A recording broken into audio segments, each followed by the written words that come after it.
G'day, it is the coach, and we are talking all things Cities of Sigmar, one of the armies that is nearest and dearest to my heart. And I have a really special guest. I have another one of the Texas crew taking over my channel. It feels like I had some good barbecue in 2019, and it's all like manifesting now, and Texas is taking over. But most importantly, I've got Gavin. Gavin has. You went 5-0 at Lone Star Open with Living Cities, which is an army that is.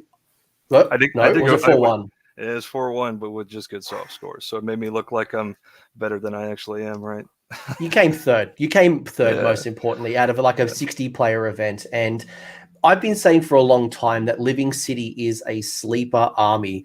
And we're not talking Living Cities, guys. This is not just the Living Cities show. We're going to talk about Gav's list that went 4-1, but we're going to talk more about how we're looking at Cities of Sigmar in 3rd edition. And I'm going to share some of my thoughts as well, being a Cities of Sigmar player. But Gav, with the mad skills and the mad experience, while I'm in lockdown doing a hard time, can actually talk a bit more about the practical stuff. But before we get into it, mate, do you want to introduce yourself and share a little bit about your Warhammer journey? Yeah, no problem. I'm Gavin Grigar. I'm also based in Texas, just like old Mr. Kennedy was a few episodes back. Been playing Sigmar since middle of 2019. Got into it when 2.0 rolled around, which I'm sure a lot of people got into it about that time. It seems to have really exploded around that point, and just play everything. I really like just exploring all the play styles that are in the game, and Cities of Sigmar is the latest thing to grab my attention. So I'm okay at Age of Sigmar. I mean, everyone could be better, right? Just adequately good. But yeah, I just You're love the humble game. too. You didn't mention to me before that you're a humble. And it's funny because in the chat at the moment, we've already got the big debate, which is the best city. I might have flamed the fire with Jonathan in the chat mentioning that Greywater Fastness is the best. I have gone out on record many times to say that I think it's the worst or one of the worst.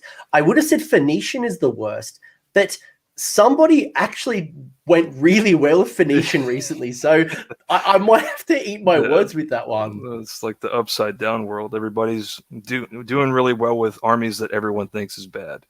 But I mean, it's a decent segue. We can we could kind of get into where we think the cities sit, right?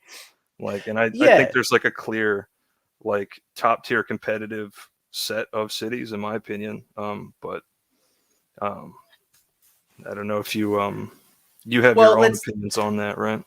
Yeah, we'll share. I'll share my opinion as well. I'll let you have the opening. But before we get into the meat of the cities, I might ask you more of like just a general question, and that is, how do you think Cities has fared for 3rd edition? So I've been playing it in 2nd, had a little bit of experience in 3rd so far. But how do you think we've gone jumping from editions? So I think that the main problems that you had with Cities in 2.0 was mostly related to list building, and that you were always like a million drops and your artifacts sucked, right? And both of those things were solved with 3.0, where you have access to a battle regiment and you have access to generic command abilities and artifacts that are both extremely valuable to cities. Specifically, the Master Magic with Arcane Tome makes a lot of those smaller heroes that you have to take to get keyworded battle line actually valuable, instead of just like 110 point waste of points.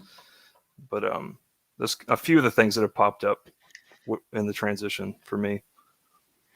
I think for me, when I look at it, and this might even kind of go into some of the win and losers for the cities, I think it's a bit of a mixed bag for us. I think from a negative point of view, I think we lost a few things. If you're a Hallowheart player, you don't automatically get the free 2nd spell. You've got to pay for it as a additional enhancement.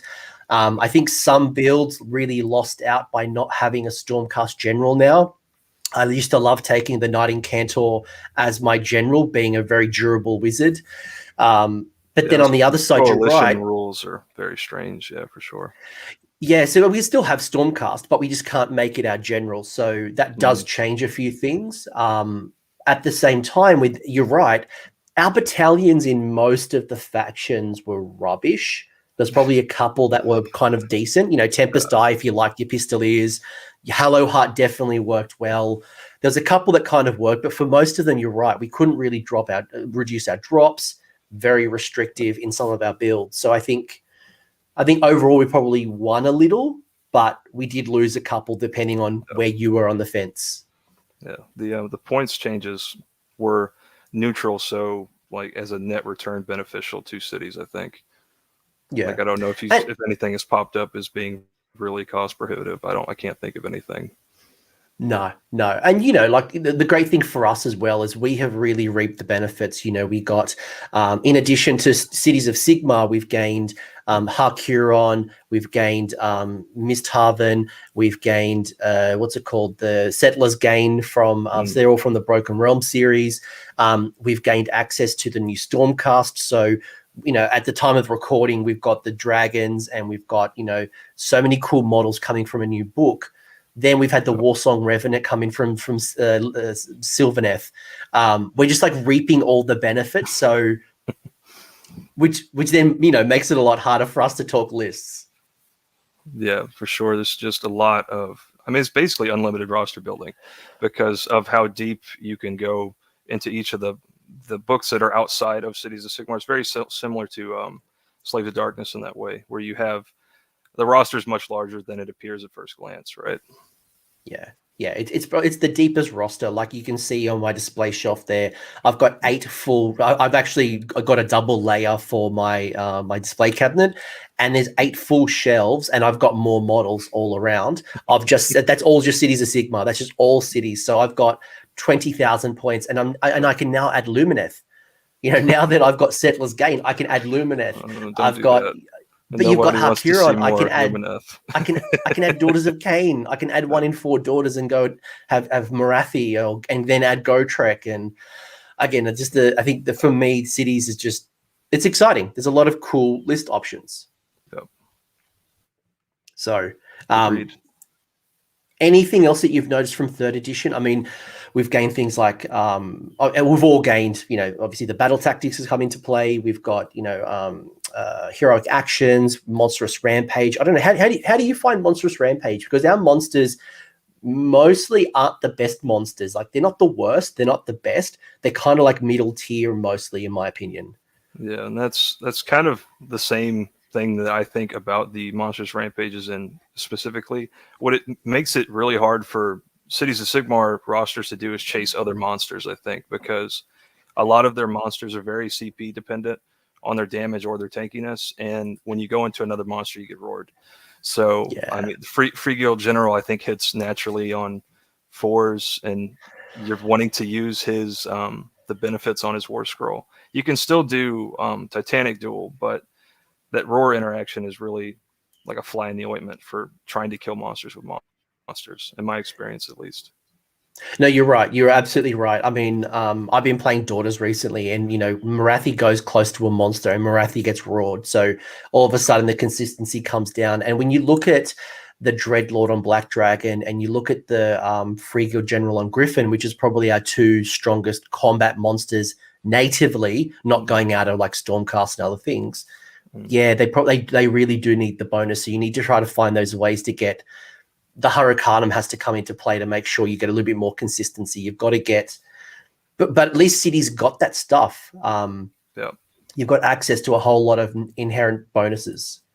The CP changes helped them out a lot too, because you had a lot of builds that were very CP hungry, and now starting with 2 or 3 and having access to more CP generation in general, especially when you didn't have the battalions to kind of front load your CP in 2nd edition, has really helped out a lot of builds, and then also given you access to builds that you really wouldn't have considered before, I think. Yeah, you're right. It has opened up a bit of a Pandora's box. And, when I was chatting to my Discord and I'm like, where are you all kind of thinking about your lists? There were some things that people were talking about that they haven't spoken about for a while. I'll jump into that later. I won't get ahead, but people are talking about new units that they weren't quite talking about in 2nd edition, that are now kind of seeing a little bit of a revival. Yep. But the great news as well is things like the Phoenix Guard is still strong as ever. Things that were doing really well, they're still quite strong. Yeah, the Emerald Life Swarm Phoenix Guards, very disgustingly gross. Like it's got a ton of staying power for sure. Well, there's one of the losses that we had was the way endless spells work.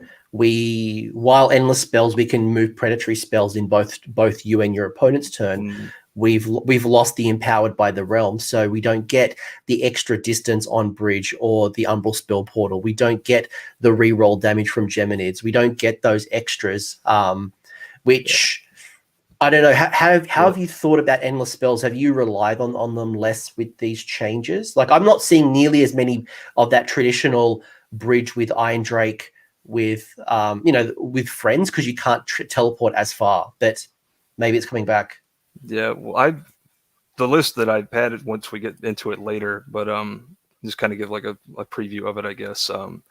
The Soulscry Bridge is a very integral part of the list because those Iron Drakes double their efficiency when they don't move, and you have 16-inch range base. So you're not getting into anything that you want to get into by standing still with 16-inch range. So even if Soulscry Bridge isn't board wide, you still need it, I think, and you still get a lot of range. It's deceptive with 18 inches, right? Because you have 2 placement points within the caster, so it's a much broader range than just 18 inches because the caster can be on a flank and your Iron Drakes can be, opposite, and it's much more than 18 inches.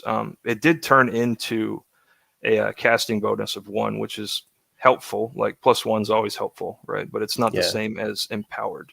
So definitely a net loss. No, yeah. So you're right. What I'm saying, just so hopefully people don't think that they misinterpret what I said. Bridge is still good. There are other still endless spells that are still good. It's just that there was a whole bunch of additional benefits that some of them brought with the Empowered by the Realms that have changed. At least maybe you're not, because you used to see the bridge, for example, be like a turn 1 alpha. Like you go in as quick as possible and punch really hard. You might need to find yourself with, holding back maybe just slightly or building around, maybe dropping that at the bottom of turn 1 for a turn 2 or, and there's a lot of other things, and then something else that's come up with the Soulscry Bridge is when you dispel in both phases now, if someone dispels it in your hero phase, you can't cast it. So it's a very interesting dynamic that goes on where you're almost deciding if you want to dispel it in your opponent's turn so they don't have control over that. Because even with no casters, you can turn one of your heroes into a caster and go for an unbind now with heroic actions. And but Bridge as a whole, besides the Iron Drake's interaction, is probably just worse because you can't do the entire party bus through it anymore, right? The Hallowheart 6 units, the bomb that goes up and just does 1 million mortal wounds and a lot of shooting damage, that doesn't exist anymore. But Iron Drakes are good. Yeah, and there's still great things, and I think cities really can take advantage, right? You've got the monsters to be able to use your heroic actions. You've got some really good shooting to take advantage of Unleash Hell. So if people are going to shoot you if someone's going to charge you, you can shoot. You're going to hopefully have enough CP to do the redeploy. Probably the only thing maybe I thought about was maybe trying to get a heal. A lot of our troops don't have a very good bravery, so being able to get a consistent D3 heal is a bit of a 50-50 for us. Yeah, for sure. And there's not a lot of monsters outside of the Phoenixes that really benefit where D3 wounds is going to swing, right? Where something like that just has a natural save and doesn't have an amulet, like 1 wound isn't going to make a difference a lot of the time. But if you have a 4+ feel no pain buffering, you're getting twice the value, right? So, but I think their bravery 8 or 9. Yeah, I can't remember off the top of my head. Somebody in the chat, get the lore. I'm used to my free guild just having like rubbish 7 at best. Yeah. And I think the Phoenixes might be a little bit higher. And you're right, the Frost and the Fire Phoenix with the Anointed have got some really good value, especially with the 4+ feel no pain or ward save, and then having a cheeky Amulet of Destiny somewhere else. And I think we're kind of already moving to what I was holding back from is like, what are some of the units that you think have really gained, or maybe some units that you think quite strong in third? So we've already talked Phoenixes, for example. They've got some good play. What are some of the other top ones you're thinking about? So in a lot of my list building, I find myself gravitating towards fast and durable monsters, right? And if you have damage, it's a bonus, but a lot of those monsters are already just going to naturally have damage if they're a hero monster that is also a caster, to get the battle tactics you need done throughout the game, because you can stack a stomp with an arcane bolt and you're already halfway through like a smaller 10-man battle line unit, like just naturally. And then, I mean, if you have negligible damage, you can usually kill the other 5 points of that screen. And that's really what you're trying to kill with monsters. I think what is more important than the damage they do is the ability to stay on the board and the ability to get around the board where they need to be. So Phoenixes are a prime candidate. I think they're one of the best monsters in the game for their points. A lot of the monsters that cities have access to outside of the actual book, I like a lot more, like the Star Drake. And, as we'll get into it, I think Sylvaneth has got a great roster of hero monsters. That's kind of my experience with the units that, at least one of the units that I think is really strong, 3.0 for cities. Yeah, and we don't know at this present moment what Stormcast is going to bring to the table.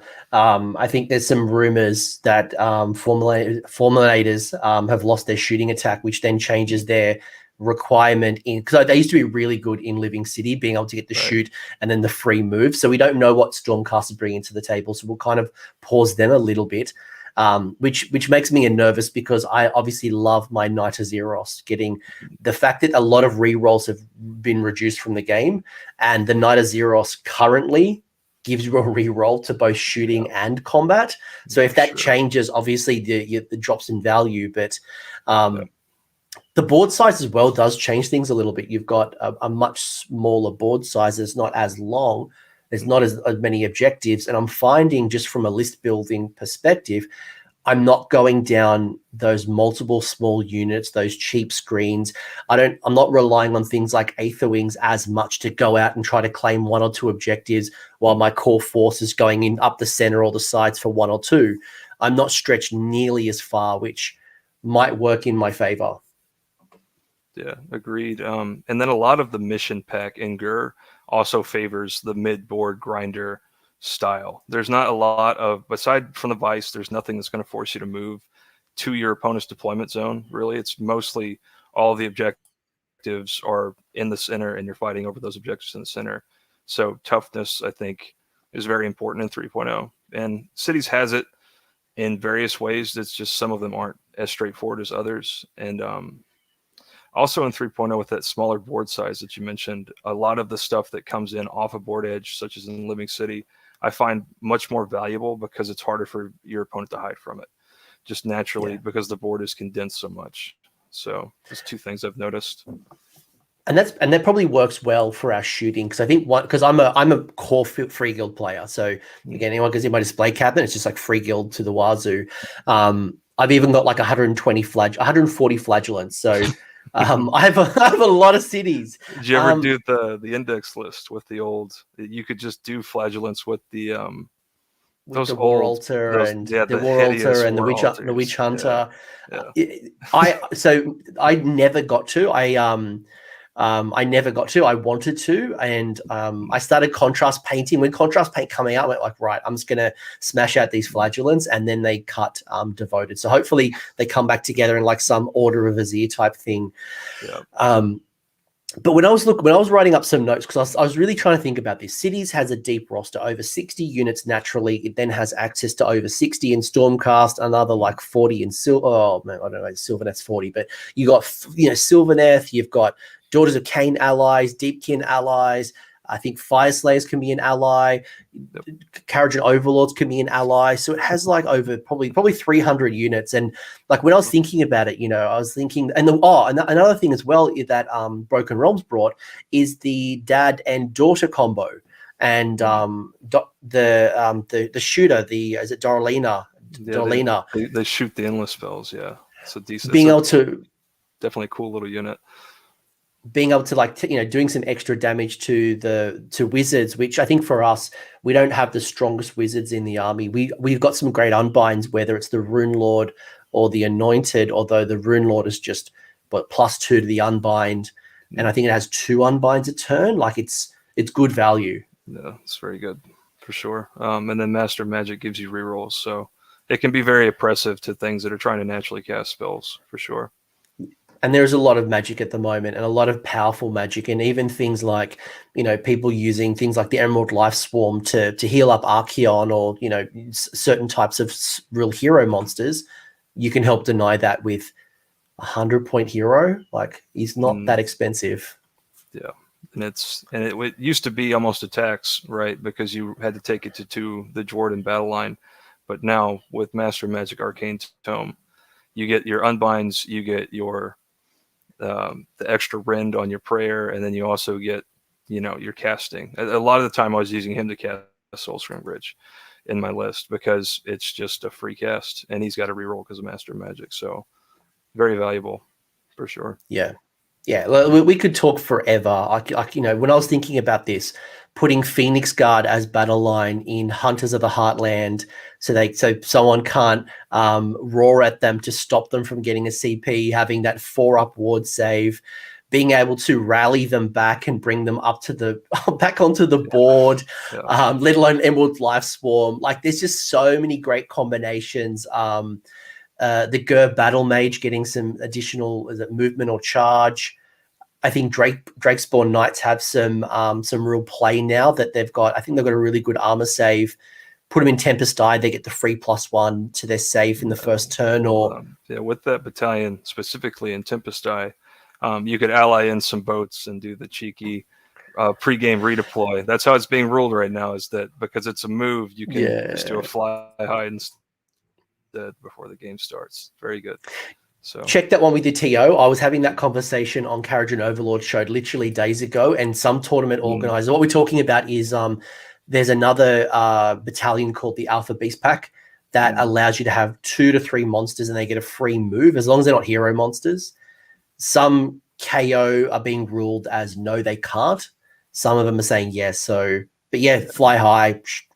Yeah, I would lean towards it being an actual move because it specifically says D6 inches. So, but the argument's there, so people will argue. Drakespawn went down. I've seen some lists with Scourge Privateer, the Scourge Runner Chariots. They seem to be getting a bit of play. I think most of the time, City's got some good builds. I think for me, there's just a couple like Hallowheart that might have lost out a little bit. Who else? Who else didn't come out nearly as well? So the big ones that I think are good are Living City, Hallowheart, Tempest Eye, and Hark Huron.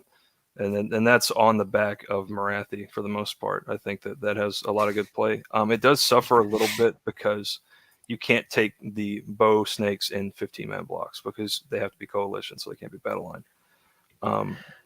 And then there's like this middle tier, right, with Gray Water Fastness. I put in middle tier. I don't agree with you as it being as bad as it is.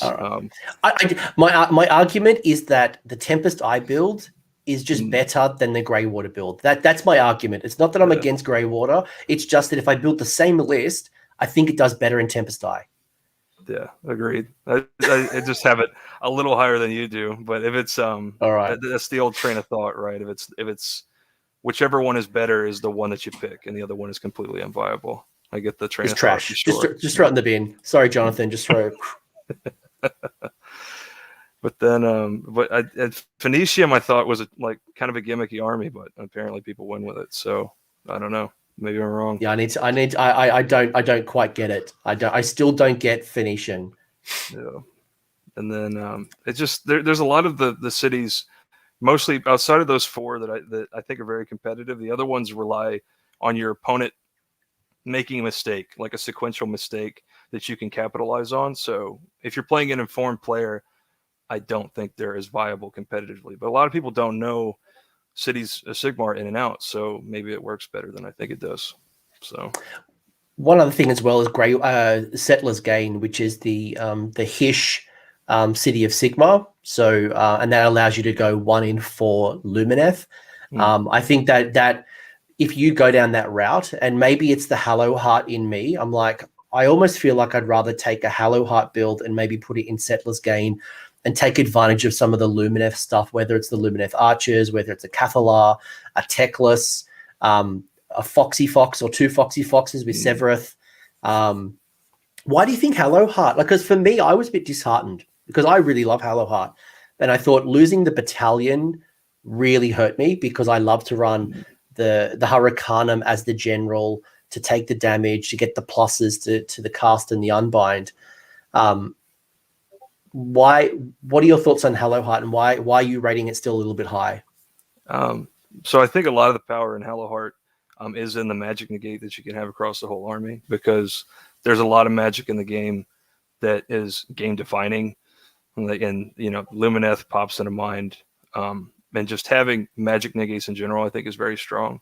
And then also being able to get that much of a bonus to your cast, usually around 3 to 4 to your casting, it makes you very dominant when you're trying to cast a lot of the spells you want to cast. And there's a lot of spells that you have to have when you want to cast them. So there's battle tactics that interact with monster keyword, right? So if you're trying to turn one of your heroes into a monster with the metamorphosis spell, you need that spell and then to give you access to the battle tactic or the extra points on the battle tactic. So having a dominant magic phase, I think, is very strong in 3.0.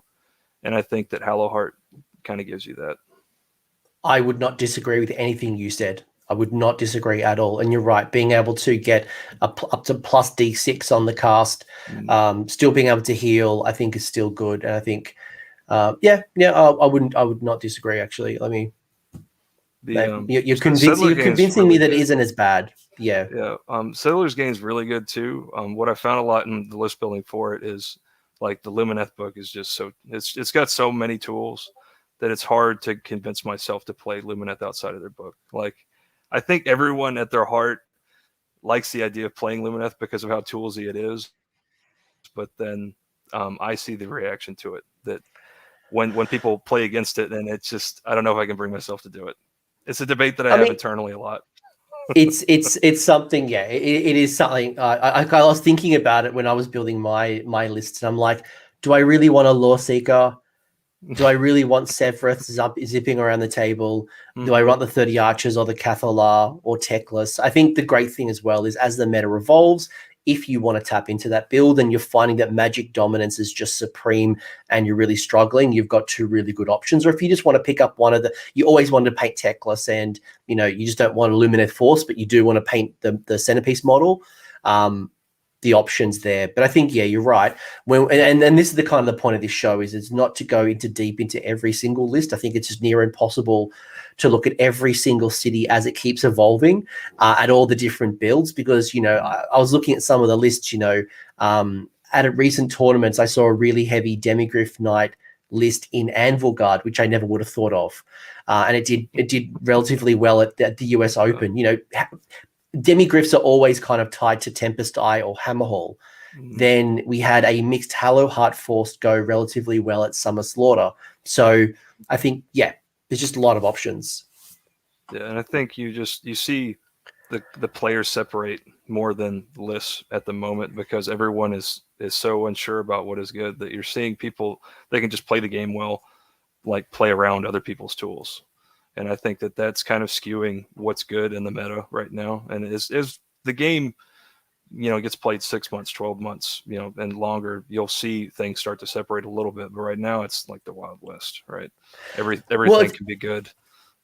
The meta is still going to settle. And I think at the moment, the trends that you're starting to see is these superhero heavy builds where people are putting in 1,000 or more points into their heroes, and it's either the Archeon and Archaon and Kairos builds, or you're seeing Morathi and Gotrek, you're seeing Mega Gargants running around the table, you're seeing Teclis, you're seeing Nagash, you're seeing Catacross.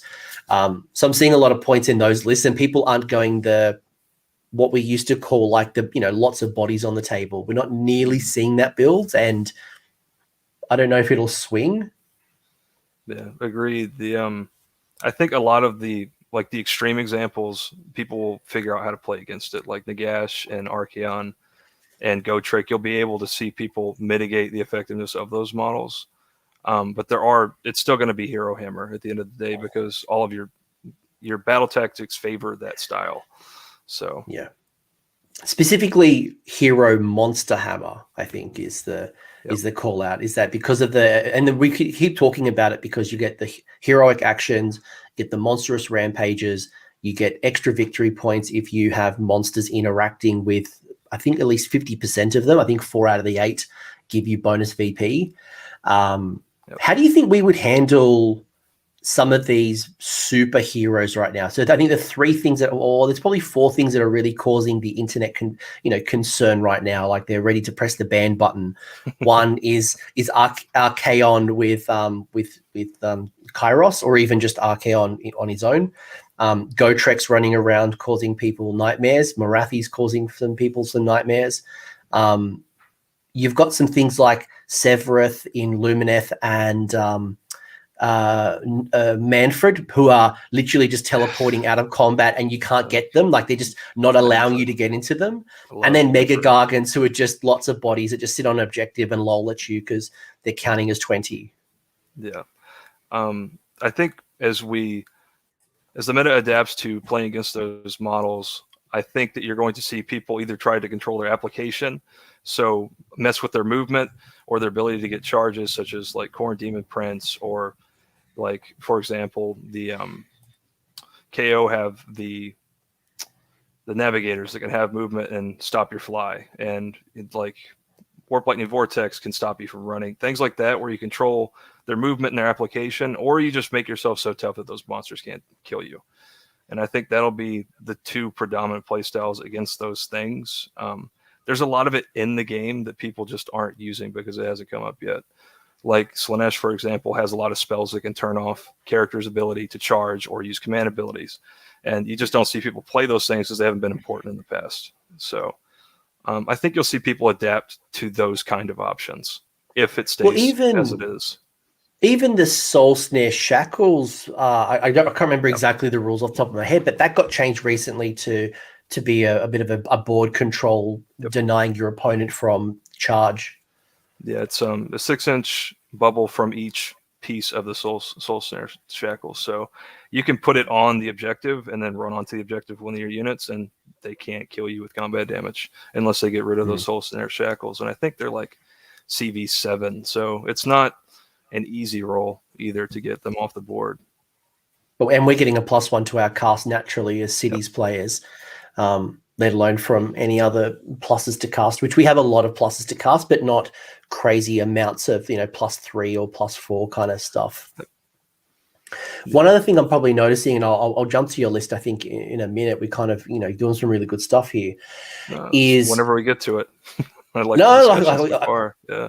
Again, we could talk for hours, and I think it's great seeing everyone in the chat just talking, and we're seeing people very passionate about their cities. I'm very passionate about I think Tempest Eye is my city now. It's and then I've got a couple of, I would have called myself a Hallowheart player initially, but I think now I'm a Tempest Eye player. What was I going to say? I was going to say something. One of the other trends that you're seeing right now is the requirement for mortal wounds. Some people, and I don't agree with them, but some people are saying Rend 1 is trash, and I disagree with them.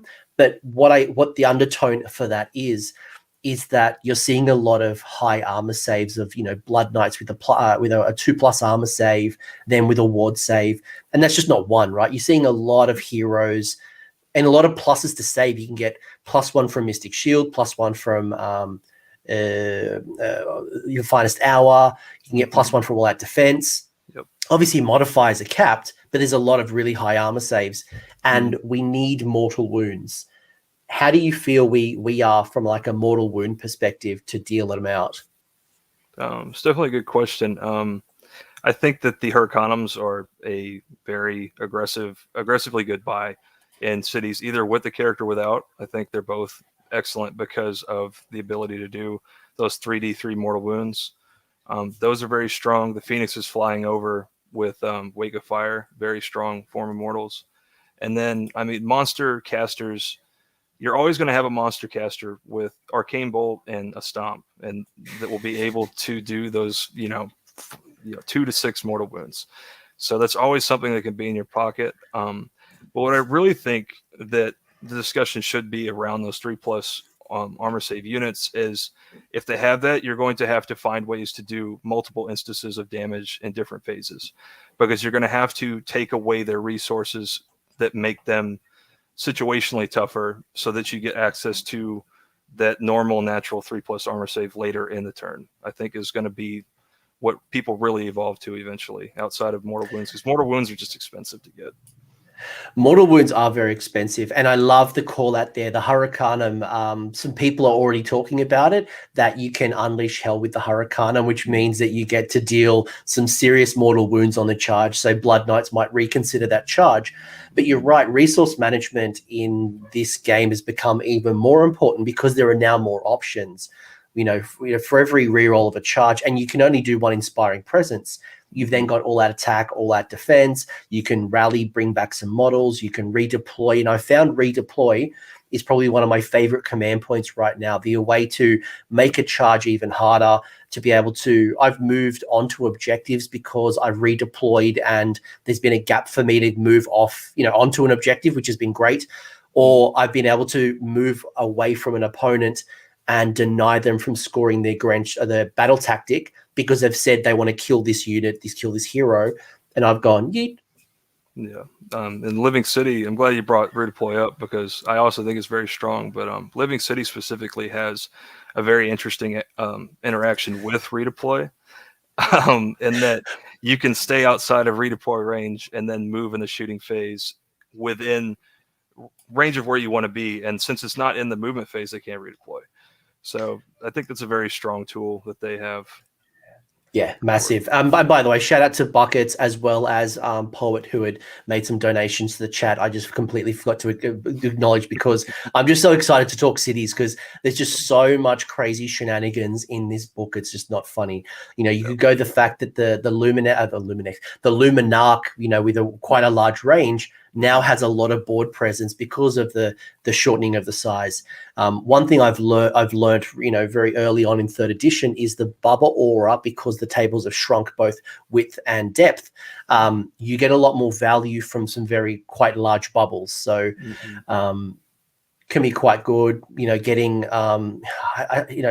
there's so much, was it the handgunners and Sisters of the Watch, the ones on foot, getting a free all-out unleash hell now, because they used to be able to shoot on the charge when they got charged. Now it's just a free unleash hell. So there's just so many options. Very strong tools. Yeah, it's going to be a book it's not figured out by any stretch, and you're going to see more and more, permutations down the road, I think, as people just keep sharpening their lists in a lot of ways. So I remember when Cities very first came out in 2nd edition, most books come out with, sheer fire and, start placing at tournaments really quickly. And Cities, it took a good six to 9 months to kind of start seeing those lists because of the intricacies. And does Sylvaneth Wizards in Living Cities getting Verdant Blessing? No, they don't, because it's based off the book, with the exception of Alarielle and I think it's the War Song that have access to the Allegiance, but no, Allied Wizards don't get access to their spell lore unless it says on their War Scroll that they have access to the spell lore. Which is one of the complications, I know, because it's a Sylvaneth Wizard, but the spell lore is based off you having the allegiance of that faction. So if you're not a Sylvaneth Allegiance, you don't get access to Verdant Blessing or the spells, with the exception of Alarielle on that. So yeah, cool. Do you want to talk lists? Is there anything else you want to talk about in regards to 3rd edition? I'm just looking at some of my notes. The Ger Battlemage, I think, is another good one I would call out. The Azeros is going to change, so I don't know how good it will be. Phoenix Guard with Emerald Lifeswarm, excellent. And then Anointed on Flamespire. And then the Drakes, I think Drakes, I was kind of struggling to put Drakes on the top 5 of the units that I like, actually, because they are very limited and very dependent on their support. So when you're committing to getting those Drakes, as we'll see later in the list building, but it's not a 480 point commitment. It's closer to like 800-900 points to make them what they are. So I don't know if they're as good as some of the other options, especially when cost is brought into consideration, for sure. One other call out I'll make, and then I'll come to the chat, is a thought that I had that I haven't tested. This is pure maths hammer.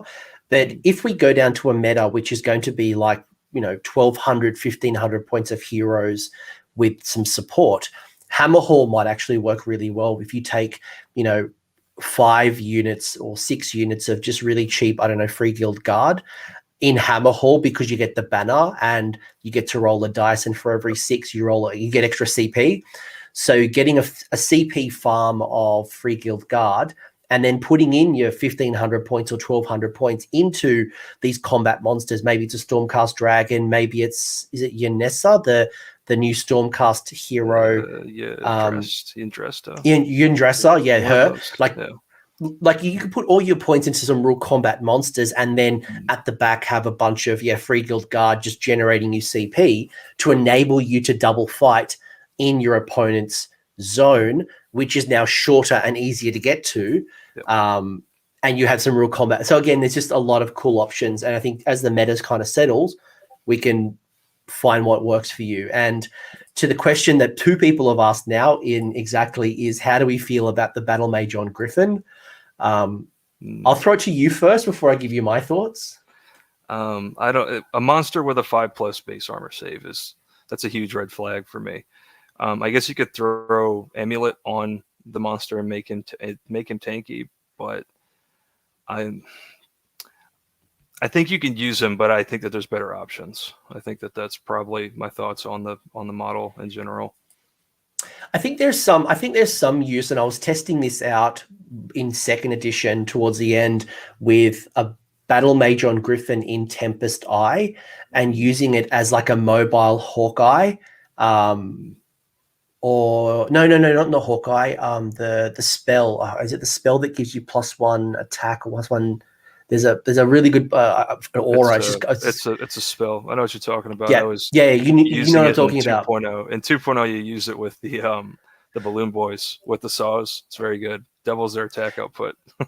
I was thinking about that because the Hurricane without some type of flying, and I know there's now a flying spell, but I probably wouldn't choose that compared to some of the other choices.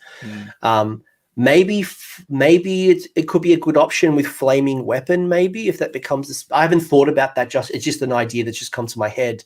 But maybe Flaming Weapon, it could possibly. Yeah, I think if you're interested in the Battlemage on Griffin, I would recommend you to look at the Anointed on Flamespire with Master Magic and Arcane Tome. I think it's going to be a better buy for those points, especially because one of the War Scroll abilities, it triggers when magic goes off in a certain range of the model, you get a +1 to the save. So if you do Mystic Shield, you're getting +2 to your save, essentially. So it's very good. Aura of Glory, by the way, is what we're talking about.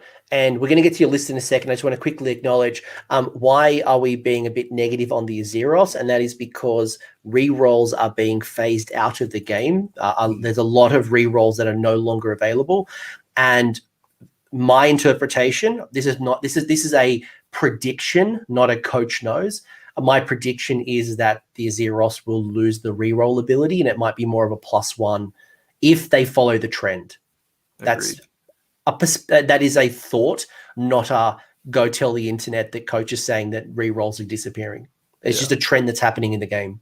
Yeah, as is, though, auto include as your adjutant. Very good, in my opinion. But like for all the reasons that you mentioned, I think I would be cautious on going out and buying one and painting it up because it's going to change here in the next few weeks. Yeah. Anything Stormcast related, I wouldn't touch until the new battle tome. That includes Annihilators, it includes Dragon, it could, Indressor. It's Stormcast is a risk. If you have it, awesome, use it. If you don't have it just yet, I would pause at least until you've seen the battle tome and what's being rewritten. Liberators might be incredible.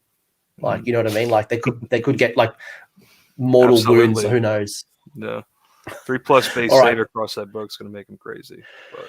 Correct. Like Liberators could be awesome. We did see a little bit of Liberator love in Broken Realms Marathi, and that was short-lived.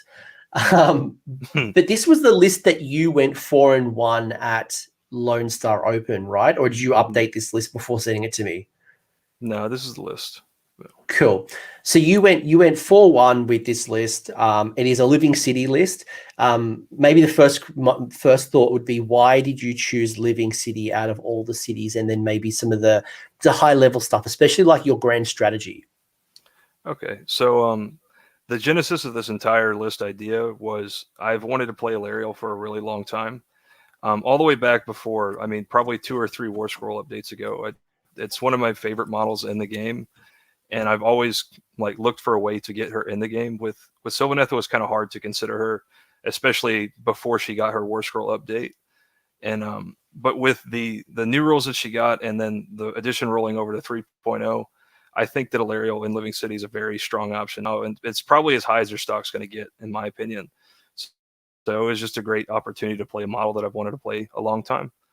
Yeah, one of my mates has been doing Living City. My mate Dave McElroy, absolute legend. He loves it, and I think initially when people started thinking about Living City, and you'll have a great answer to this, people noticed that Alarielle's base was too large to be alpha striking from the sides of the board, and then the conversation almost stopped for most people. They're like, no, I can't deep strike her, don't need her.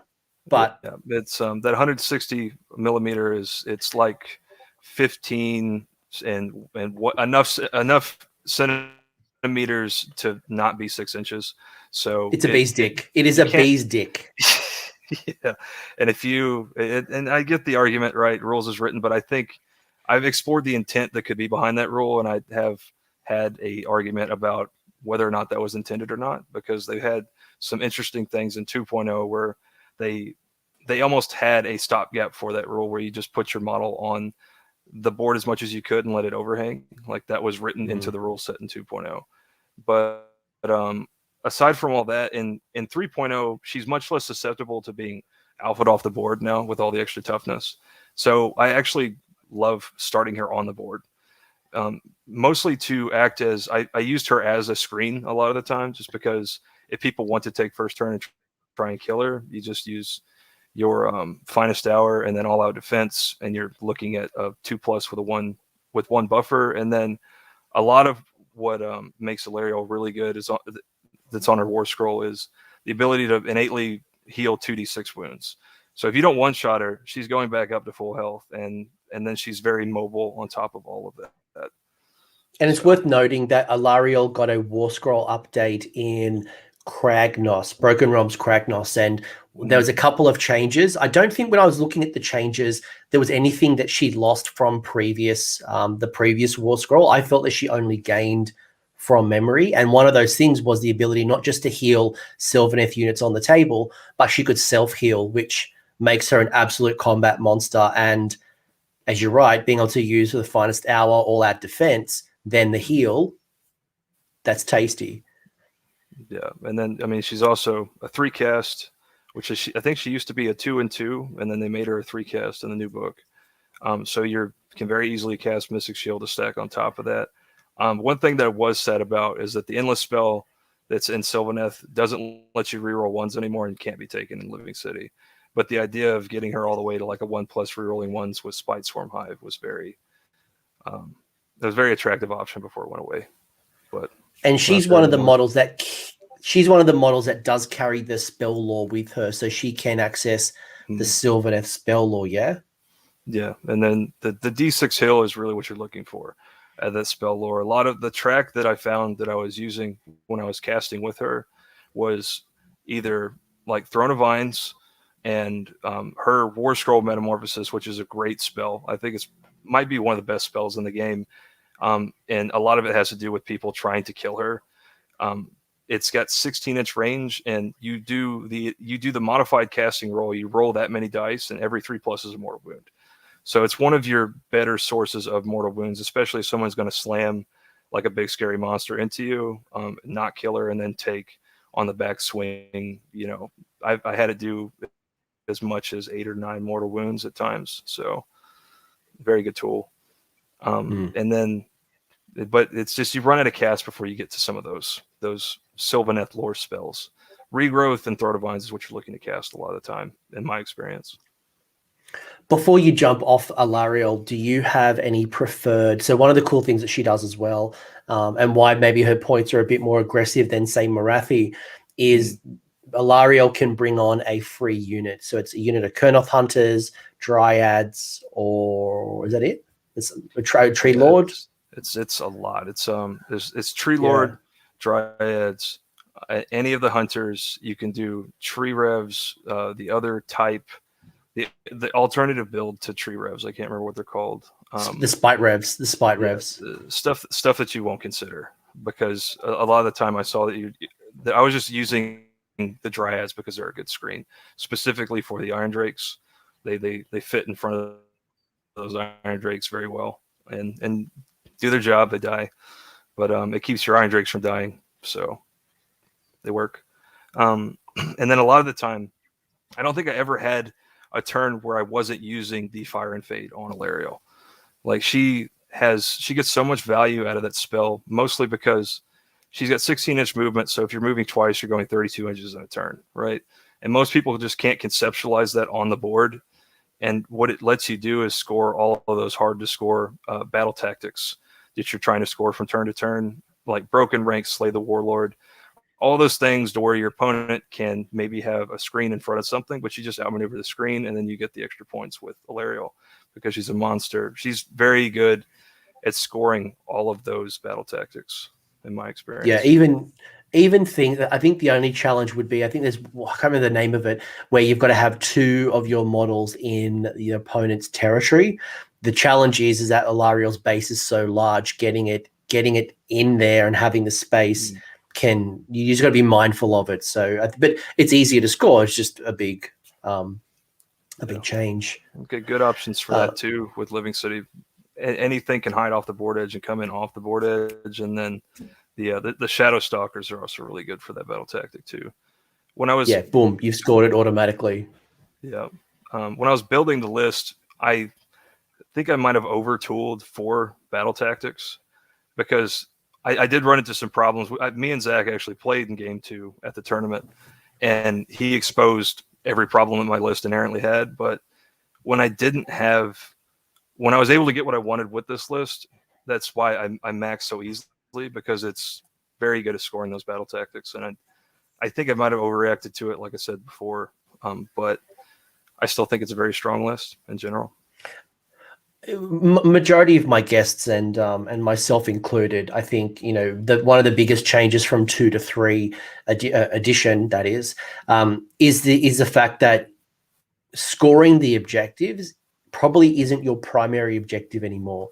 It's more like your secondary, and being able to score and deny battle tactics has become probably the most important part to your list building. So it's probably not a bad thing to start thinking about what can score me the battle tactics, what are my good battle tactics, and then how can I get the bonuses, and having some additional options is probably not a bad thing. But what I love as well is that Alarielle, if you're looking at this list, and by the way, this is just one list, take what you want out of this. You don't like Living City, you prefer Settlers Game, take the concepts that we're talking about and see how you can apply it. But Alarielle's such great points that if you're like, look, I don't want Alarielle, I could bring myself in Durthu, I could bring in a Warsong Revenant, both of those for almost the same points as Alarielle. So, there's things you can manipulate. Yeah, it's very big points investment. Really, any monster with a shooting attack will fit in that slot, and because that's kind of how I'm using her, just to double move and score, like we kind of touched on earlier. Cool. Anything else you'd mention with Alarielle? No. Just absolute combat monster, super durable. Works well as well with the ability to if you shoot, you can then get a free. Is it a free move? I can't remember the exact rule. When you shoot at the end of your shooting phase, you move. You just perform a normal move, and then her shooting attack is actually excellent. And in 3.0, it's got 2 rend, and it hits on 2s, wounds on 2s. So with the Azeros, you can basically guarantee that it's going to hit, and then don't roll a 1, and you're doing 6 flat damage. So very good at killing small heroes, very good at putting a dent in units. Like, it's not just a marginal attack that lets you move again. It's a real source of damage also. So yeah, Onion Dresser is another example you could put into this list. I think for me, anything that can come on the side of the board and has a shooting attack that allows you to get the free move, what it really does mean is instead of having a 9-inch charge, it does allow you to really reduce that, and you don't have to spend a command point potentially, especially now that Cogs has changed as well. So you're not going to be able to get a +2 to the charge from Cogs, which is a cheeky way to avoid that. If you get that shooting attack on something that's going to sideboard, and it's got a good combat profile, Durthu's one of them. I think Drycha is another good example. There's some really good options to Living City. But sorry, continue, please. You've got United Zeros and the Runelord as well. Yeah, so the Zeros as is a staple for any list that's going to have things that rely on damage, I think, because you can very easily get to a 2+ in whatever phase for most things, and then re-rolling ones just basically turns it into whatever you're rolling, whatever attack profile you're rolling is an auto hit. So as is, it's very good. It also comes off the board edge really well, is what I found, because it's a 10-inch range with the lantern, and you can come in 6 inches off the board edge and kind of light up what you need to do damage to. And because it's that 10-inch range, you're not triggering redeploys. So it's very easy to get the reroll ones on whatever you need to target with either Alarielle or the Drakes. And then it's also fairly good at generating that extra CP when it doesn't come off the board edge, because it's so fast. There's a 12-inch base movement, you can very easily, auto advance and make it 18-inch movement and get it to where you need to be. But it's just a force multiplier. It's pretty tough to get off the board too, because it's got 3+ base save. But yeah, real excellent piece for 110 points. Yeah, it's a great, and if people missed it, one of the updates to the Azeroth, like a year or two ago, was that it used to only, I remember using it in first edition, and it only used to give you a bubble to reroll ones for shooting. Then it got an update to reroll ones to shooting and combat. So the only problem with the Azeroth at the moment, again, assuming it hasn't get changed, is that you've got to be within 10 inches of the enemy to get the reroll. So unlike most other buffs that you've got to be within next to your people, you've actually got to be near the thing that you want to light up. So it's a bit of a risk trade-off. For sure. You've got our mate, the Runelord. This is a great value. I think most people should be looking at least having at minimum a Runelord, whether it has Dwarden with it or not. It's such a great tool to have in your disposal. Yeah, I definitely agree. Something else that could fit into the slot if you wanted to change the build to Phoenix Guard is the Anointed, either on Phoenix or Foot. Just because Master of Magic and Arcane Tome is excellent for any of these little small heroes that you have to keyword your battle line. But with the Runelord and Master of Magic, specifically, it lets you reroll your casting and your dispelling. I don't know if you can do dispelling and unbinding also. I'd have to look. I'm a little unpolished. Well, the Runelord and the Anointed get it for free. So it's just so if you've got the Arcane Tome, because then both of them are not wizards, but they have an unbind. I think you can do both. I'd have to look at the words, but I'm confident you could do both. Yeah, I know you can do both on that end. I was more talking about the Master Magic. I don't know which of the rerolls it triggers on. Yeah. I think it's all. It's just one per hero phase, I believe. Don't quote me on that. All right, cool. But and then making the Iron Drakes an extra -1 and bumping them up to -2 with shooting, especially when you pair it with all out attack, the reroll ones from these Zeros, and then if I wasn't able to offset my points enough to get inspired, which made me sad because I wanted to be at 2s rerolling ones on that as well, and basically just put 58 wounds on something, but I wasn't able to do that. But the Longbeards let you reroll ones to wound also, as long as you can keep them close to the Drake. So it's a very efficient unit with damage that you can really count on. I had a giant matchup, and I was able to reliably kill a giant a turn with those Iron Drakes. Yes, well, Jonathan B did the same thing to me in second edition, so it made me sad. I'm like, you're a jerk. Yeah, but it's and that was kind of what I alluded to earlier with the Iron Drake track was, so it's 480 points that you're spending, right?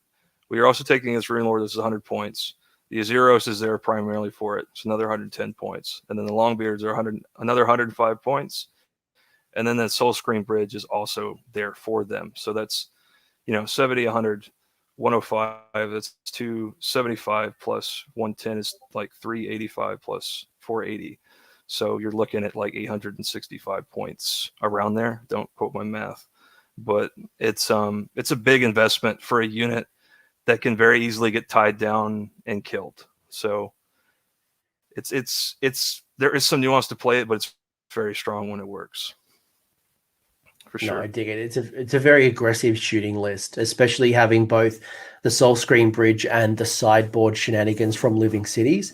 It just gives you so many great options, and it means that if you do come up against, let's say, a supercaster like Teclis that just says no endless spells, you've still got the ability to come in from the side, and you've got a plan B. So, it's a great play. Yeah, relying on spells right now is a big risk, especially if you don't have some super casting abilities. Yeah, a lot of auto denies with the Host Arcanum and Teclis come to mind. There's others in the game too. But, there's heaps. I mean, yeah. Archaon can eat one of your can eat a spell, or the endless spell. There's so many. Yeah. But the Host Arcanum, like on the first, third, fifth, and battle round, you're looking at if they know what spell to wait on, they wait on your bridge and they just stop your application. So yeah, super hard to deal with that. And by the way, I'm being told Masters of Magic does buff unbinds too. So thank you. Excellent. So if we're wrong, we can now blame Veritas. It's now on Veritas. Makes sense to me. But and that was, I kind of went through the Iron Drake track already. The Frigo Guard, aside from being one of your mandatory battle line, and you just have to have it, they also are a good unit to hide off the board and just threaten backline objectives when they're there, and also the other battle tactics that you're trying to score by getting in your opponent's territory. They're good for that. So even when a unit might not provide any combat value, they can still provide value for just being on the board, right? That's kind of how they work. And then the Shadow Stalkers are I was pretty happy with how they performed. It was kind of a last minute thing that I threw in. But what they do really well is they are a good placeholder for your units that you hide off the board, because you can just put them anywhere and then they move by redeploying. So they're very good at sitting in the corner and screening things off and then threatening a redeploy also. So there's a lot of movement in the list, which gives a lot of people that don't play against that. It's very different from the normal play style. So if someone plays the game in the same way they play it every game, which I've noticed that there's, the middle tables are kind of like that. Everyone's got a way that they want to play and they play it the same way every time. So that works if you're playing against armies that you would normally play against, but this is different from that play style. So it really exposes that type of thought, I found, because of all those movement shenanigans, for sure. Burning question, yes, movement shenanigans. I mean, people have been watching this channel for a while now know that I've said it many times that what wins you games is the movement phase. It's not about the combat phase, it's about the movement phase. And having movement versatility is just absolute, it's gold. A burning question that Cities of Sigmar players might be thinking about is, why would you be a heretic and take the Shadow Stalkers when we have a naturally good Shadow Warriors that could fit into that slot? It's an excellent question. I think that the Shadow Warriors, if I remember right, are like close to 180 points. That was, I think they're expensive. I think that was one of the things that came up when I was list building with them, but I'm not sure on that. Don't quote me on that either. All right, I don't remember them I don't remember them being that expensive. I remember they were being all right. Let's assume they were the same price, and because points change all the time. But well, I also why else? I'm also a nasty Daughters of Cain player that everybody hates, so I had these already. So it saved me $50 or so. I'm being told they are the same price. So even I think Hades has called that the reason I would go Shadow Stalkers over Shadow Warriors is that once Shadow Warriors are on the table, they're on the table. While Shadow Stalkers can choose to not make a move and instead teleport. So it does mean that once they're on the table and an objective is exposed, you could be teleporting literally every turn while Shadow Warriors are stuck. So that's a very good point too. And then also, now that I actually know what Shadow Warriors do, I was trying to avoid the question, but now that I know what they do, they're good. They're decent. They're decent, and I think they're very good. But what I found is that I need units to be on the board so I can outflank other ones, and that was the Shadow Stalkers offered that over Shadow Warriors. For sure. Well, yeah, because you can only have for every one unit on the table, you can put one on the side. So the Shadow Stalkers can start on the table and then still teleport around. The other cool thing is the Shadow Stalkers, the leader has 3 wounds. So it works out to be 12 wounds over the 10 that Shadow Warriors has. And they have a natural -1 to hit against them. I think it's in combat or maybe it's shooting on both, but they do have a neg modifier against them. So, So it'd be either way. If you don't want your Shadow Stalkers, you've got Shadow Warriors. Another good call out as well was Tree Revs apply a similar role. They can use their Pipes of the Whalewood to kind of teleport around. Yeah, the Tree Revs, I for sure have a definitive answer on that because I considered them very heavily. What wound up happening is I didn't have enough units to take them. So you can only have 1 in 4 Sylvaneth. I have 2 Sylvaneth units. So I ran out of slots. That was why I don't have Tree Revenants in there. Talk to me about the Tree Lord. So you got the Tree Lord in there as well. I have a feeling I know why you've got the Tree Lord in there, but what's the role of the Tree Lord? Because it's a big chunk of change at 200 points. Yeah. So it was an attractive monster option for me because it fit into the battle regiment in that behemoth slot. And it's also a monster that has a 3+ save, which is pretty rare, and especially to be pointed at 190 points. Because what it does is it makes it very durable against conventional damage.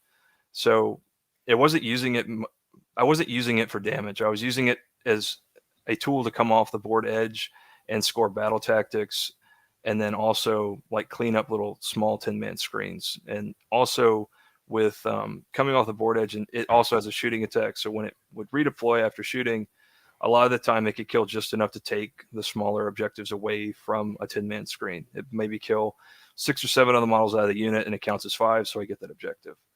And that's kind of how it functioned in my list. And by having Alarielle plus the Tree Lord and then the Runelord who has the Arcane Tome, you can then cast Metamorphosis to turn the Runelord into a monster and score that battle tactic ferocious advance that 3 monsters have to be next to each other. So that and then what's great is one of the other rules obviously in Gur is that if you lose a monster, your opponent scores 1 victory point if they kill it. You can obviously get the benefits of the Runelord and then not cast that again, or cast it only when you really need it. Yeah, exactly. Big question maybe from Marco, and actually a really good one, is there's no Hurricanum. And I think the challenge here, and we're talking a lot, is that there's just so many options in cities. We could customize this to, we talked Durthu and Drycha just from Living City alone, but, take this type of build or take a similar build. And why no Hurricanum? Being that we've talked all the great benefits of having the mortal wounds, unleash hell, is there any reason outside of points that you didn't bring the wizard wagon? So the Hurricanum was originally actually in the list, so I considered it very heavily. I didn't have the hero slot available in the battle regiment. It was very important to me when list building to stay as a 1-drop for this list because I think it's very important to dictate turn order with a list that is as fragile as this one is. I think you have to know how to set up your army in the deployment phase to have the success you need to have, so you can either dictate turn or at least prepare for someone if you have to give them the turn, right? So that was important. That was one of the things that turned me off of the Hurricanum is that I was relegated to the one without the hero. And if it had been a monster, I would have taken it. That's what it came down to. I was worried about scoring objectives over the value that the Hurricanum brought because I could already all-out attack on the Iron Drakes. So I didn't need the +1 a lot of the time from the Hurricanum. So it would have just been for the mortal wounds. And I thought that the monster keyword was more important than the mortal wounds that it would provide. But it was, it was very close to being in my list for sure. And I guess the same type of logic applies to Hunters of the Heartland, which has become a very popular build. You know, whether you put Gotrek in it or not, being able to deny your opponent from roaring at you, because stopping the all-out attack or all-out defense. By the way, roar doesn't stop inspiring presence, luckily, but being able to I guess the reduced drops or not being able to go out more than one. I guess that was more of a benefit than going Hunters of the Heartland, and you just accept the risks there. Yeah, I just didn't have any of smaller units that would fit in that I was going to play through, because the Drakes don't play in the combat phase, so I don't need Hunters of the Heartlands on them. And then Alarielle is mobile enough to avoid monsters, luckily, and she can't fit in it anyways. So that's kind of the thought process on that battalion for this list specifically. I noticed you got the curse on the Runelord. Now I'm not struggling, but you know, the curse only has what is a 9-inch range. Yep. So I've been struggling to find getting the right priest in range to actually use the ability at the right time. How are you finding curse, and how are you making the most of it? Because I'm struggling a little bit with my Daughters of Cain curse. So it's strictly a defensive tool, and every game I've ever played, I've only had it come up once, and the roll failed when I tried to do it. But what I found is that it's fighting with the extra rend on the Runelord that innately happens. You're probably going to cast that every time, so you're looking for utility outside of that as an alternative. And the healing doesn't do anything for me in Living City because there's so much of it already. Like every unit in the army is going to heal 1 already. Alarielle is going to heal 2d6, and then she's going to make the Sylvaneth units heal d3, and then I also have access to regrowth from the spell lore. So I just wasn't ever using that heal in practice, and so the only thing that I could think of that would have value outside of the Rend Prayer was the curse. It's kind of the thought process on that. I really like it. I think it's a great offensive build, especially when you need mortal wounds to handle some of these high armored saves, or, you know, cut through a Gotrek, for example. But yes, I found getting the curse off is a bit harder than I first thought. But yeah, I thought I'd ask you, because you're right. Like I get it off like once, maybe a game if I'm lucky, or twice, you know. But it's not consistent. It's not consistent. Yeah, it came up in my game against Zach in game 2. He charged the Iron Drakes with his Varangard, so it's very important to get curse off. And the Runelord did a mortal wound to himself. So it always happens. I've been actually in Daughters of Cain. I've been getting the Iron Circlet just so I can get a reroll to my cast, and then getting an avatar in there to give me +1, so I'm a 2+ rerolling ones. But I realized that's not normal in Cities of Sigmar. But it's just a pain in the ass. I thought it was a good idea, but I'm struggling to get the most out of curse. So I'm sure practice will come, and I'll learn to be a bit more aggressive. But it's a fun little rule. But I really like it. I think does a Tree Lord summon, or is it the Tree Lord Ancient that brings the free Wildwoods on the table? It's the Ancient, so the Tree Lord doesn't do it. Would you see value in something like that, like in a different build, or like a modified build, and Alarielle's not in the list? Because I always thought Living City having a bit more movement flexibility with the Wildwoods could be interesting. Yeah, the problem, the struggling part of that equation for me was that you can only summon that one set of Wildwoods. So all of the interactions that you would need 2 sets of Wildwoods to have, you're counting on the table to innately have some on there already. And then it's also taking up your leader slot for the 10 or more wounds, because it's keyworded as a character. So that's kind of, I was struggling to build a list with an Ancient in it. If I was going to go that route, I think that I would probably pick Durthu instead. I like the damage a little more on Durthu. Yeah. Actually, I really like Drycha as an option. I think the challenge, I think the challenge for me as a Cities player, or even just a list builder in general, is only being able to have one hero monster in a battalion. And I know Gargants have just gotten one that allows them to do more, but I don't really want to take a Hurricanum without a Battlemage on it. I feel like I'm losing too much. I don't want to take a Phoenix without an Anointed on top. I feel like I'm just losing too much. So there's some real trades with the for sure with the one drop. So. And I mean, yeah, like just there's a lot of things that like because our monsters aren't that. I mean, our monsters need the heroes for reliability. Like I've thought about the War Hydra, and I think there might be something in the War Hydra because it has a natural heal, but I'm dropping almost 200 points. Yeah, it's there's not really a super great sorry, there's not really a super great option that I've found for that behemoth slot outside of things outside of the book, and then the Hurricanum are the two things that I gravitated towards in list building. A lot of those monsters that are in the Cities of Sigmar book have some kind of flaw about them that just makes them something that I don't want in my list a lot of the time. Question, Jonathan, I think so the question is, you know, Sisters of the Watch or Iron Drake, so do they have both?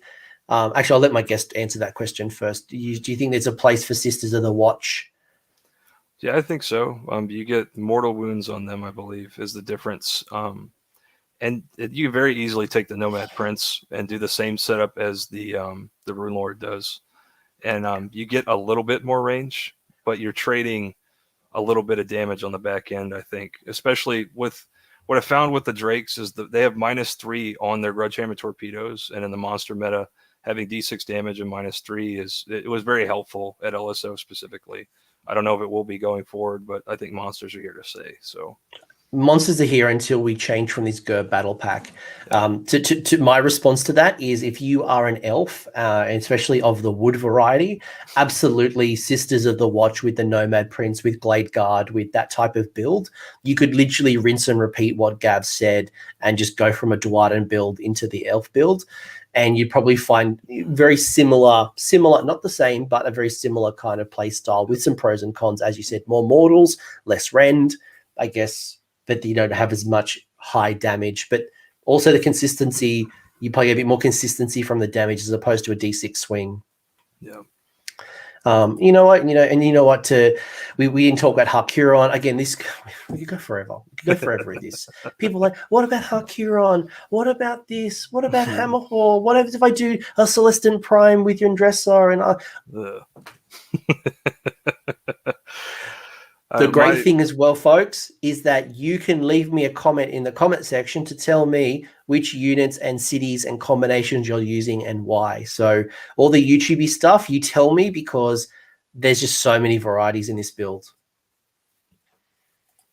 Yeah, and then I would encourage anyone to just go explore the builds yourself, because that's the most fun about list building, is seeing it play out on the table and then tweaking things as you play more games, tweaking things and tweaking your own play style in conjunction with those things are the things I like most about the game. I know everyone has the things they like, but I really enjoy that process, and I would encourage anyone to do it, really. So maybe final question, Gav, and we kind of close it out, is what have you learned over your last, we've had third edition for 2 months now.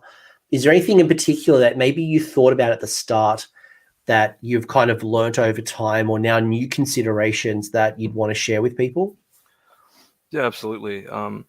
So one of the big things I've noticed is that the tempo change from 2.0 to 3.0 is pretty dramatic, because in 2.0, at the end of it especially, is you had a lot of armies that were tooled to do a lot of damage with not a lot of interaction from your opponent on turn 1 or 2, and then go for that turn roll off and end the game early.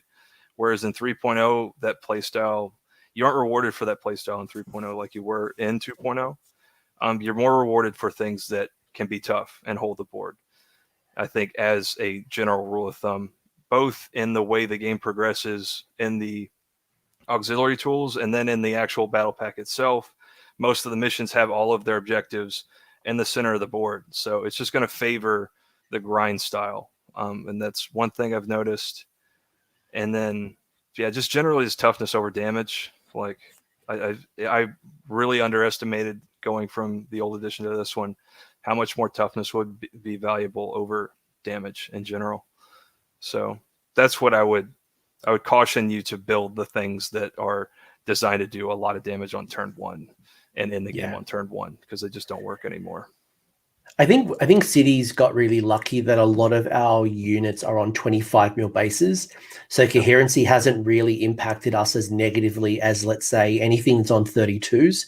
And I don't remember I don't think there's a lot of 32s. Most of ours are 25s, and then if a lot of we've got a good selection of troops that have a 25 mil base with a 2-inch reach. So we do have a whole heap of abilities. For sure. Which I thought was great. I think probably the key lesson I've probably learnt is, I think at the end of 2E, I was thinking a lot about like multiple small units and screens, and you'd always take 1 or 2 units of Aether Wings. You'd have a cheap set of bodies to go throw out, and I think as points went up and the restrictions of how you build, within a core battalion have changed. I found that I'm really concentrating my force now. I might still have 1 unit that could be a screen or a cheap body, but I'm not nearly having as many because I don't need to spread out my force nearly as much. I don't have to claim 8 objectives in a 1 battle pack. I don't have to hold 4 and advance to get 4. So, yeah, I think you'll see people gravitate more towards a list building style that favors your core tools more than the actual selections you're making, and that you're going to take tools that can go on any of your units.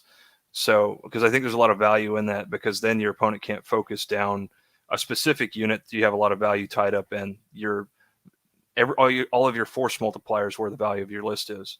And I think that kind of structure in list building is going to be more valuable than the stack builds that you kind of saw in 2.0. The other call out I'll make that I think I've learned really recently, and when Games Workshop clarified this, it got me thinking that being able to only issue or receive 1 command per phase, there's a lot of, at least because I play Cities and the Free Guild side of Cities, there's a lot of things that happen in the combat phase. Being able to get aura buffs, so things like the Hallowheart and the Lumineth, the Free Guild General gives a buff from an aura. All those types of auras then allow you to then get additional benefits in whatever phase, all out attack, all out defense. So for me, I think for Cities, especially with tapping into those auras, just gives you a lot more way to boost up your force that a lot of armies don't have access to. Yeah, for sure. People whinge. Oh, cannons and mortars back. People talk about Harkness. People cog 4. It's like just Cities of Sigmar. It's one of these armies that just creates so much adversity. And who knows what happens to Cities? We quit the Dawnbringers, and they could be a repackage of Cities. There's rumors that Dwarden are all coming together in a mega battle tome, and that'll be where your artillery goes. I think that'll be a crazy army. Just a crazy army to think about, right? Imagine Fire Slayers and KO together. Fire Slayers in the boats. I'd love to see it.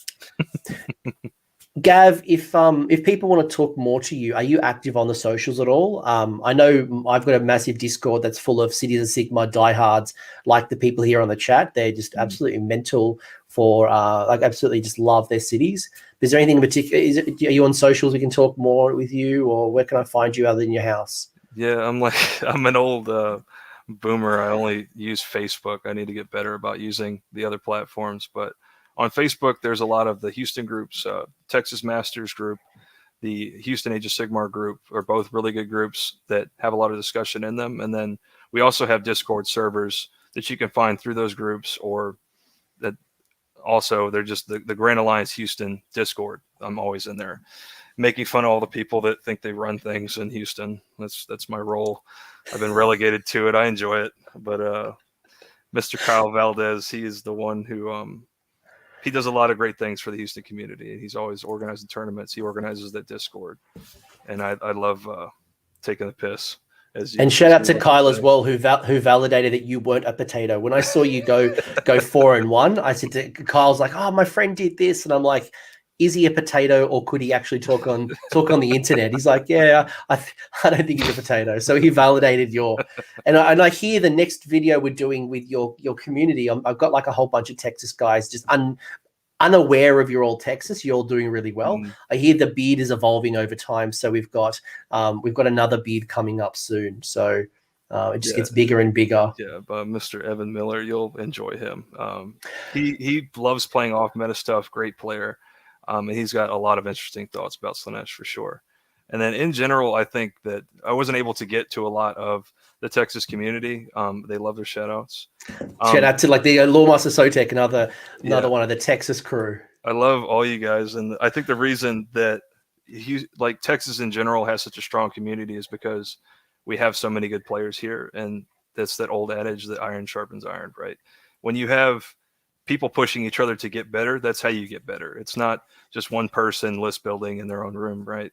And if anyone else is looking to build a community, I would encourage you to seek out people and challenge people to get better around you. Don't go into games as with winning as your primary objective. I think that you should look to get better as the primary thing that you're trying to do, and winning will come as a sidebar to that.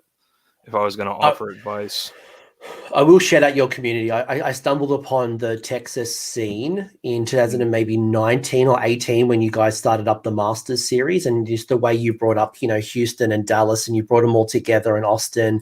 And then even just the way, I think I saw there was a charity event I got really inspired by, where I think you were raising money and dog and foods for some animal shelters, and being able to do events, whether it's physical donations or canned food drives. I saw some really cool things out of your community. And then the Weird Knobs developed the that great cheat sheet for AOS 3. You got some really good stuff in your community. So if you are from the Texas Masters scene, just big love, because you are doing awesome work. And I sit back and I am inspired by the work that your whole community is doing. Yeah, we appreciate it. All right. Well, for all the feels and the loves, and as I said earlier, let me know in the comment section what you're building towards. If you love Huron, tell me. If you're a Dwarden and you're building Dwarden, and if you're telling me that I'm wrong with my Grey Water hatred and Tempest Eye isn't as good as I keep claiming, or if you're the crazy person that went like really well with Phoenician, how on earth did you do Phoenician? I don't understand. I do not understand Phoenician. Yeah. I don't know anyone who understands. I've asked so many people. They're like, Yeah, I don't know what in that allegiance ability makes that a viable thing. I understand that Phoenix Guard are good, but why not just play the Phoenix Guard and something else? I think I need to look at it. I think I need to re-look at it, because in 2E with the battalion of having the 4 Phoenixes and things that die, I didn't quite make sense. I'm like, it's kind of like counterproductive. It's trying to heal you, but then it's also rewarding you for dying. Maybe without the battalion, I need to look at it with fresh eyes, and maybe there is something there, but I don't understand. It makes two of us. All right, I'm going to roll up the show. Thank you all. I hope you all enjoyed it. Leave the comments. Tell me what you love about cities. If there's a particular city you want to do a list talking about, I will do it. This is not the one and only. This is just an example of what we're looking at from a 3E perspective, the first 90 days or whatever it works out to be. And we will come back to this later. But Gav, you are a legend. Thank you for your insights, and best of luck in the Texas Master scene. I appreciate it, and thank you very much for having me on. No, pleasure. All right, see you guys. Thanks for sticking around until the end. I hope you found that video interesting and you walked away with a few new ideas.